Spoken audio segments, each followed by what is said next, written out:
domingo pasado estuvimos hablando sobre precisamente este tema, Deuteronomio, una nueva generación de personas libres. Esta es la segunda parte, basado sobre Deuteronomio capítulo 8. Y de hecho que esto nos enseña muchísimas cosas, ¿no es cierto? Que si vamos al caso, bueno, haríamos todo un libro de este tema. Vayamos a Deuteronomio, capítulo 8, versículos 6 al 11. La vez pasada estuvimos hablando de Deuteronomio, capítulo 8, versículo 1 al 5. Ahora del 6 al 11. Dice así la palabra de Dios. Guardarás, pues, los mandamientos de Jehová tu Dios y andarás en sus caminos y temiéndole. Porque Jehová tu Dios te introduce a la buena tierra, tierra de arroyos, de agua, de fuentes, de manantiales que brotan en vegas y montes.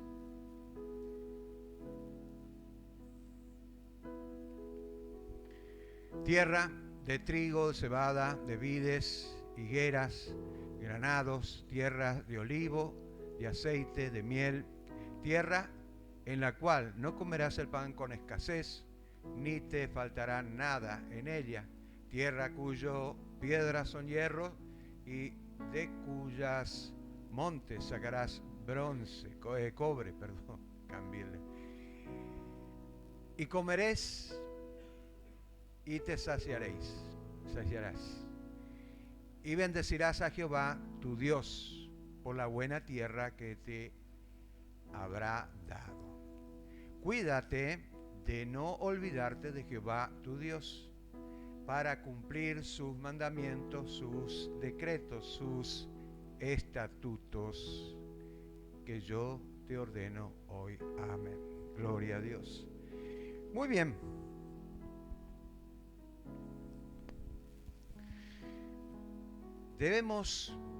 Lo primero que debemos hacer es saber para qué fue escrito Deuteronomio, con qué propósito. No era nada más que para aquel entonces, también hoy en día nos enseña a cómo debemos aplicar nuestra vida cristiana, el del día a día. Deuteronomio es la recopilación de Éxodo, Levítico y Números, y se le agrega algunas leyes más. También en la Septuaginta, que es la versión del Antiguo Testamento al griego, se denomina segunda ley. Eso es lo que significa Deuteronomio, segunda ley. Fue escrita precisamente con el propósito de que una generación de personas que creen en la libertad de Dios y que cruzaron el Jordán y que fueron detrás de las promesas de Dios, fue escrita para esas personas, para esa élite, para esas personas que creen verdaderamente de que Dios le hará cruzar del otro lado. Aunque las distancias parecen que son larguísimas, para Dios no. Vos tenés que mirar con los ojos de la fe aquel objetivo por el cual el Señor te colocó en tu vida. No te olvides nunca de que tenés un propósito acá en la tierra, no te olvides nunca de que Dios lo que quiere es el bien de tu vida y que muchas veces utiliza las circunstancias, ¿no es cierto?, para hacerte saber tus límites, pero también para hacerte saber que Dios no tiene límites. Y aunque fuera larga la distancia, Él te va a hacer cruzar del otro lado.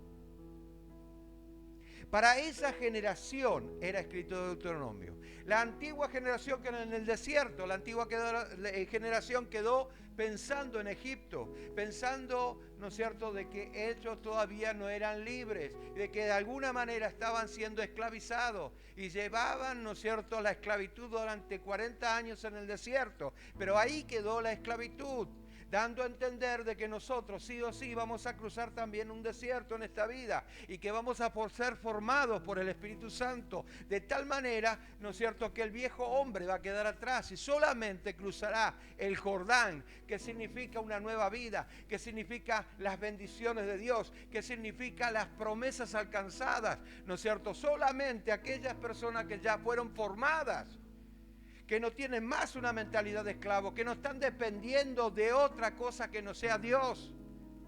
Sí, pero yo tengo que trabajar, sí, pero yo tengo esto, sí, pero no. La Biblia, la palabra de Dios es clara al respecto, que cuando nosotros tenemos en el primer lugar al Señor, todas las cosas son pasajeras. Y si Dios está permitiendo algo, créanme, esto es formación. Dios quiere formar a la persona. También en la tipología de lo que el Señor hizo en la cruz del Calvario y la iglesia que seguiría los pasos del Señor. Y fíjense, atiendan bien. El Señor Jesús dijo lo siguiente: desde los días de Juan el Bautista hasta ahora, el reino de los cielos sufre violencia y los violentos las arrebatan. Podemos tomar este versículo bíblico como algo, ¿no es cierto?, bien literal y que significa, ¿no es cierto?, hacerle frente, hacerle fuerza, levantarnos contra toda adversidad y quizás en un 50%, digo quizás menos, un 40% sea así. Pero no está hablando neta y exclusivamente de eso, sino también está hablando de la obra de Cristo. Desde los días hay un límite, ¿no es cierto? Hay una frontera acá. Juan el Bautista fue el último de los profetas, al cual se tenía que manifestar y llevaría el espíritu de Elías, pero de hecho que éste le prepararía el terreno, el camino al Mesías. Y por eso uno de los motivos por el cual no crecieron a Jesús, ¿no es cierto?, es precisamente que ellos estaban esperando que le preparaba Elías el camino y no fuera su primo Juan el Bautista. Pero escuche, que ahí fue que el Señor dijo, pero Elías ya vino. En la persona de Juan. Había un propósito. Esto nos habla precisamente, no que, bueno, vino el espíritu de Elías, no. Está hablando de la característica, está hablando de la unción, está hablando del poder. La misma característica, poder y unción, aunque su ministerio duró muy poco tiempo, fue exactamente el mismo, ¿no es cierto?, que manifestó Juan el Bautista. Pero de hecho, desde Juan el Bautista hasta ahora el reino sufre violencia. El reino está hablando de los lugares celestiales, de las regiones celestiales. Está hablando de la potestad del reino que gobernaba, imperaba en el gobierno de todo el mundo, en el gobierno global. Cuando Jesús fue a la cruz, el diablo no quería que fuera a la cruz. Eso es una mentira que cuentan muchas personas para, bueno, de alguna manera, ¿no es cierto?, agregarle algo más a la prédica o a la enseñanza, pero vamos a lo que es realmente. Jesucristo tenía que ir a la cruz precisamente para pagar un precio de sangre, el cual sería un pacto que detendría los juicios de Dios en la tierra y le daría un tiempo de gracia al hombre para que el hombre se arrepienta y vuelva a los pies del Señor, sea formado. En ese desierto tiene que morir el viejo hombre. Escuche, y esto nos habla de eso. Y los violentos lo arrebatan. Acá traducimos la palabra violento, como algo que sí o sí se pone de pie y no se mueve ni se inmuta del lugar. Como lo que hizo Jesús. Yo vine a cumplir un propósito. Y no hay nada en este mundo que me haga cambiar de opinión, y mucho menos vos, diablito. En el huerto de Getsemaní le hizo ver la pobreza del ser humano. Le hizo ver que él era Dios, sí, pero hecho carne y que estaba sujeto a debilidades, igual que cualquier otro. Pero aún así, hasta esa instancia, él se abstuvo de cometer pecado. Por eso que la Biblia dice, no tenemos un sumo sacerdote que no se compadezca de nosotros, pero uno que fue tentado conforme a nuestra semejanza, pero sin pecado.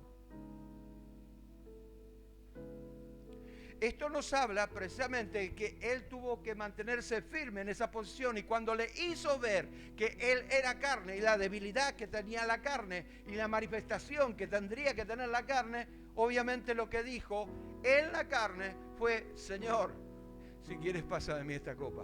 Yo no lo aguanto más a este que me está torturando.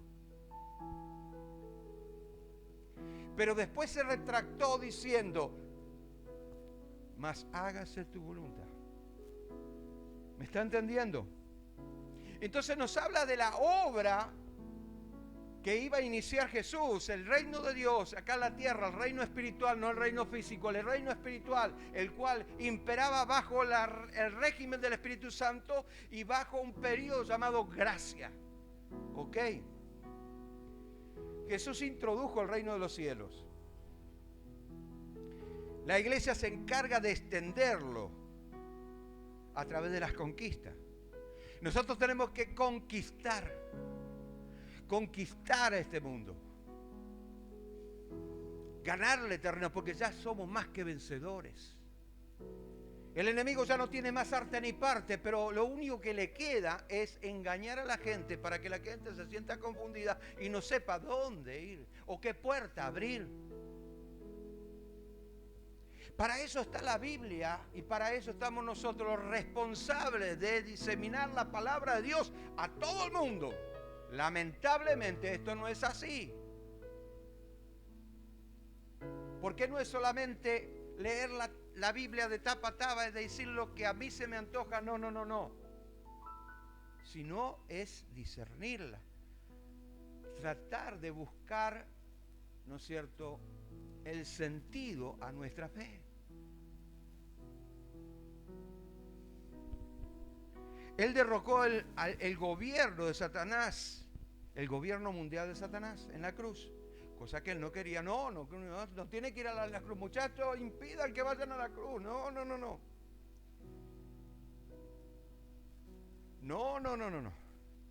Él no tiene que pagar un precio de sangre. Me gusta que sea torturado, pero cuando vio que de repente ya no quedaba más opciones y que el tipo estaba decidido, pese a todo lo que iba a sufrir, lo que dijo: bueno, me voy a sacar las ganas, le voy a pegar tanto y tan duro, y lo voy a torturar tanto que lo voy a hacer llorar. Y por eso se ensañó con Jesús. Escuche, pero la palabra de Dios dice lo siguiente: anulando el acta de los decretos que había contra nosotros. Si no hubiera muerto en la cruz, esto no se hubiera realizado. Que nos era contraria, quitándola del medio, que la clavó en la cruz, y despojando a los principados de la potestad, los exhibió públicamente, triunfando sobre ellos en la cruz.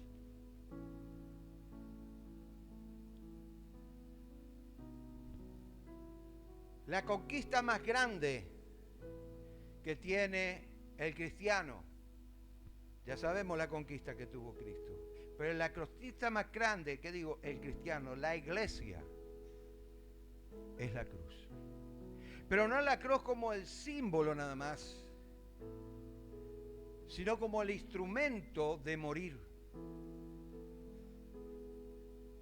sino como el instrumento de negación, pero también el instrumento del propósito de Dios para este mundo. Si no fuera por la cruz, ¿qué sería de nosotros?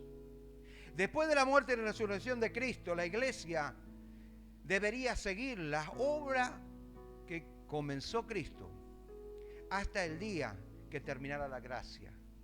Es en ese momento que es quitado la autoridad de la iglesia de acá, de esta tierra, para que el anticristo se manifieste. Pero escuche lo que dice la palabra.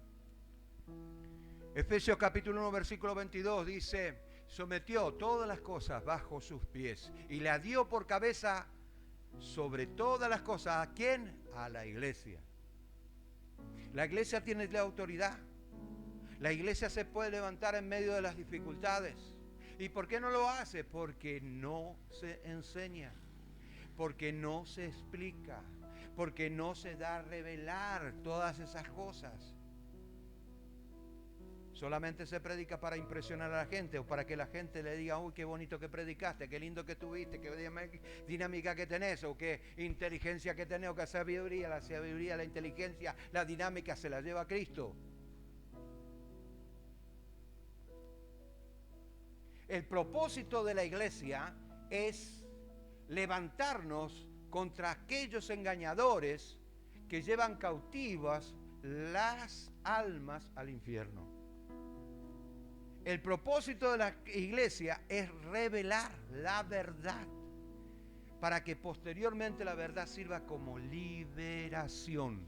Así como hizo el pueblo de Israel en el desierto. Y deberían recordar lo que el Señor, ¿no es cierto?, hizo. Cuando mataron al cordero, pintaron los dinteles de la puerta y de las ventanas para que la plaga, la 10ª plaga, que era el ángel de la muerte, no los tocara a ellos, no murieran los primogénitos. Y ahí es cuando vemos los cuidados que tiene Dios por nosotros. La iglesia tiene que representar el poder de Dios acá en la tierra, cosa que no lo hace. La iglesia tiene que levantarse en medio de las dificultades y los problemas con una actitud de guerrero, de fe. Sacar la mentalidad de esclavos. El cristiano no tiene límites porque se le ha dado la fe, la guía del Espíritu Santo. Lo que pasa es que no lo sabe ni tampoco lo quiere practicar. Pero es así. Deuteronomio es un resumen de los libros que escribió Moisés y se leía todos los años en el pueblo para hacerles recordar de dónde Dios lo había sacado. Entonces podríamos tomar el libro de Deuteronomio como un libro de acción de gracias. Gracias por lo que Él hizo por nosotros. Si pudiéramos descubrir que no solamente esto que estamos viviendo hoy en día es nada más que eso para el cristiano, pero si pudiéramos ver que si no hubiera sido por Jesús, todo lo que estamos haciendo hoy en día no se hubiera realizado. Lo que es más, la raza humana hubiera desaparecido. Tendríamos mucho que agradecer a Dios. ¿Tan grave como eso? Claro que sí. Por supuesto que sí. Darle gracias a Dios. Uno de los pasajes muy conocidos de la palabra de Dios es Colosenses 3:15. Dice, la paz de Dios que gobierne vuestros corazones. Escuche lo que dice, gobierne vuestros corazones. Es un asunto no solamente de conciencia, sino espiritual. Si yo busco la presencia de Dios, si yo estoy en contacto con el Señor, esa paz que este mundo nos da invade mi corazón, y en medio de las circunstancias y los problemas sabemos que vamos a estar tranquilos porque está todo en control, pero tenemos que vivir esto. Gobierne vuestros corazones, a la que asimismo fuiste llamado en un solo cuerpo. Sed agradecido. ¿Podemos ser agradecidos por los milagros que hizo el Señor? Claro que sí. Pero el mayor agradecimiento en nuestra vida es haberlo sacado de Egipto. El mayor agradecimiento que tiene el cristiano es que Él nos está facultando para que nosotros podamos cruzar el Jordán. Para que miremos con los ojos de la fe las cosas que antes era imposible para el hombre porque tenía límites. Su visión tiene límites. Si miramos a cada uno de nosotros, de dónde Dios nos sacó y cómo Él nos guía, pese a las circunstancias, sean malas, buenas o más o menos, no sé lo que vos viviste en tu vida, pese a todo Él nos sacó adelante. Si no fuera por el Señor, recuérdate, si no fuera por el Señor, no te sentirías libre, no tendrías la oportunidad de poder expresarlo. En el versículo 9 hay una promesa, y quiero que entiendas esta promesa. La tierra en la cual no comerás el pan con escasez, ni faltará nada en ella. Escuche, acá hay revelación. Acá habla de cruzar el charco para el otro lado. No era una promesa para los que quedaron en el desierto, por aquellos que todavía siguen teniendo la mentalidad de esclavo. No es promesa para ellos. Esta promesa es para aquellos que agarraron la promesa del Señor, valga la redundancia, y la atesoraron en su corazón creyendo de que esto se iba a manifestar y que si estaban en ese lugar era porque había un propósito de parte del Señor. Vuelvo a leerlo de vuelta. Tierra en la cual no comerás el pan con escasez, ni faltará nada en ellas. Si esto no sucede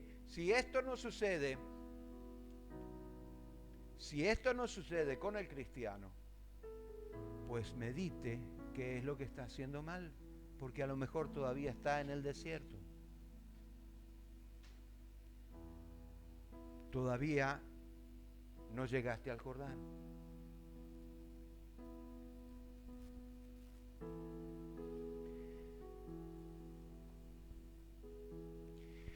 Esta promesa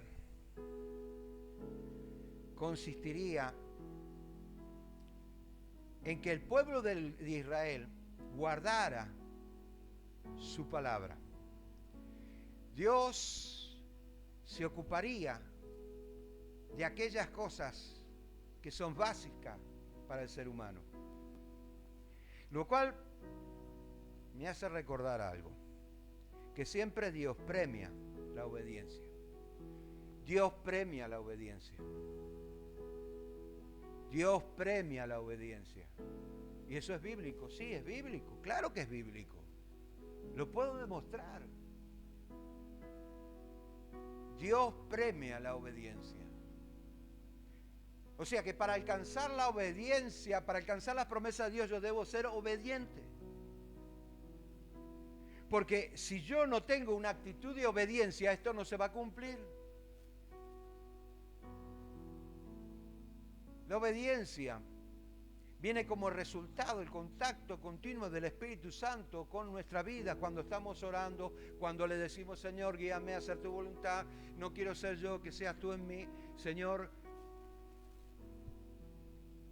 Aunque seamos imperfectos y cometamos errores, pero le estamos dando el primer lugar al Señor y el Señor empieza a formarnos.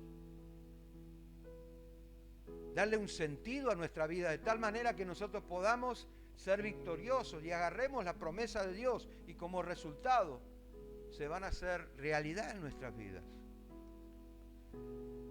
En Deuteronomio, capítulo 15, versículos 5 y 6, dice lo siguiente: si escuchares fielmente la voz de Jehová tu Dios, para guardar y cumplir todo este mandamiento que yo te ordeno hoy. Entonces me van a poder decir, no, pero eso fue en el Antiguo Testamento, ya ocurrió hace 3.475 años atrás y esto no es para ahora, hoy perdió toda vigencia, ¿no es cierto? Te voy a decir que no tiene fecha de caducidad y sigue tan vigente como hasta el día de hoy. Mandamientos que yo te ordeno hoy, ya que Jehová tu Dios te habrá bendecido Como ha dicho, prestarás entonces a muchas naciones, mas tú no tomarás prestado, tendrás dominio sobre muchas naciones, pero sobre ti no tendrán dominio. Promesas que se deben cumplir conforme a la obediencia que tengamos. Porque muchos quieren saltar el tema de la obediencia para posteriormente agarrarnos de la fe y pedir como en una forma mágica algo de parte del Señor y pretender que Él nos bendiga, cuando en realidad tenemos que ser procesados primero para que el Señor pueda bendecir nuestras vidas.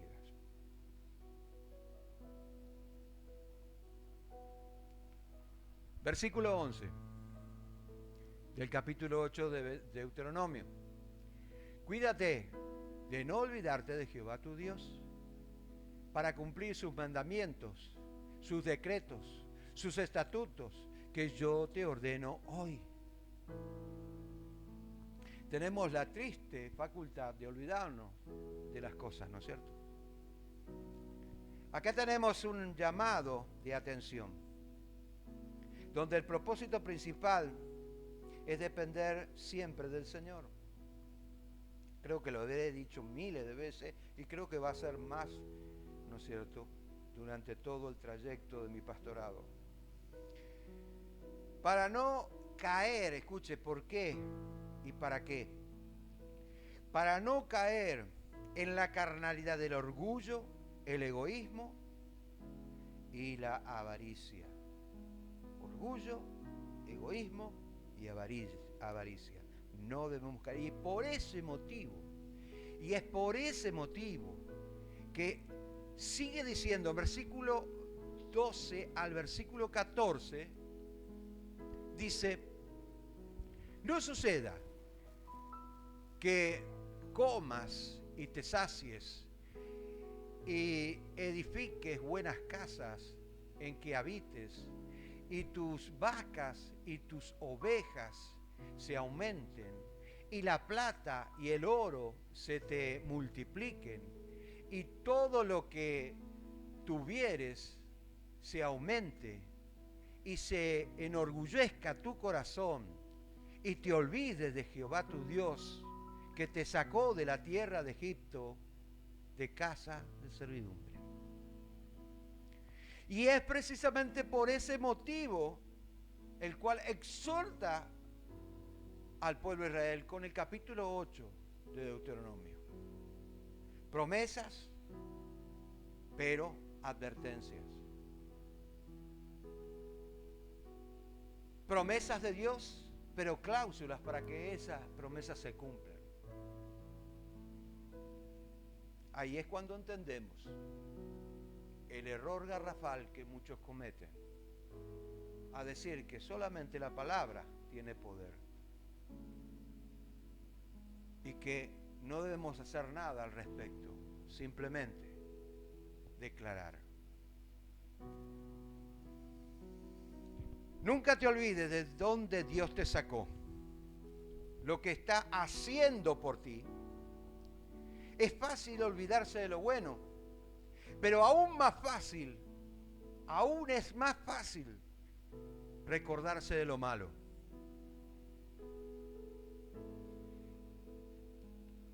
La Biblia dice esto: oídme, lo que seguí la justicia, lo que buscás a Jehová, mirad la piedra de donde fuiste cortado, y el hueco de la cantera de donde fuiste arrancado.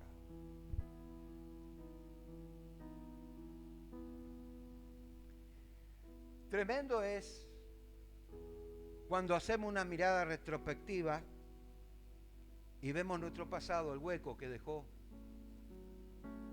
aquel lugar de donde Dios nos sacó. Pero es bueno mirar hacia atrás y ver lo que Dios hizo. Es bueno mirar, ¿no es cierto?, atrás. Aunque la Biblia dice, aquel que pone la mano en el arado no debe mirar atrás. Pero acá hay una mala interpretación, porque está hablando precisamente de tomar una actitud y mirar hacia adelante, poner la mira en las cosas de arriba. Acá está diciendo, ¿no es cierto?, que tu conciencia muchas veces tiene que recordar de dónde Dios te sacó.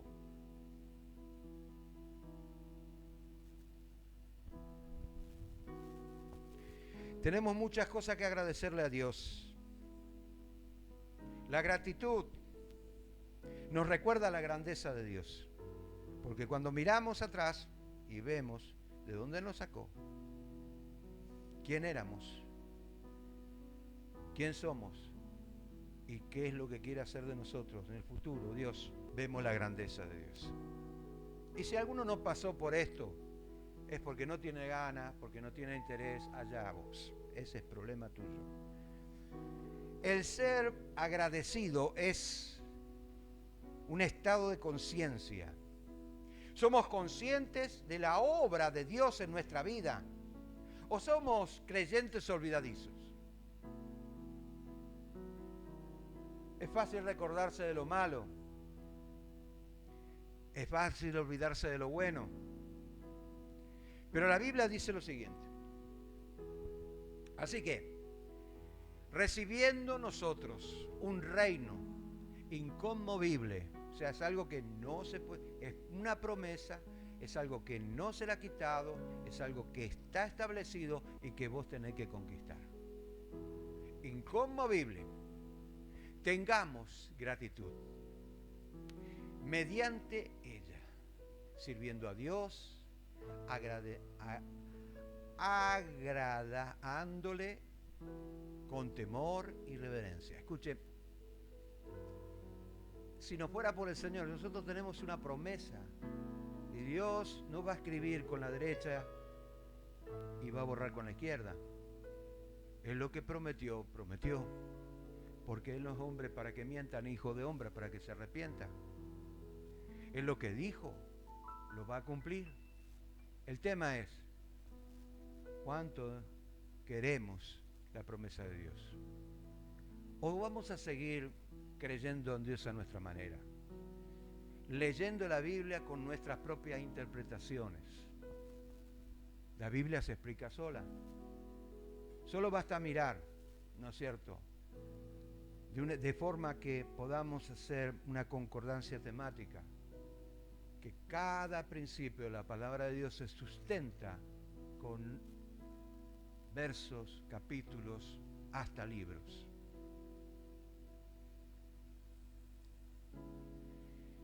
Así que el capítulo 8 de Deuteronomio nos enseña a ser conscientes de la gran bendición que Dios tiene para cada creyente, para cada persona que verdaderamente sea obediente a la palabra.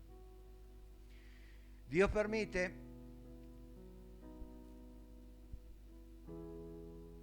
ciertas cosas para que te des cuenta en qué posición estás y lo que quiere hacer Dios de tu vida.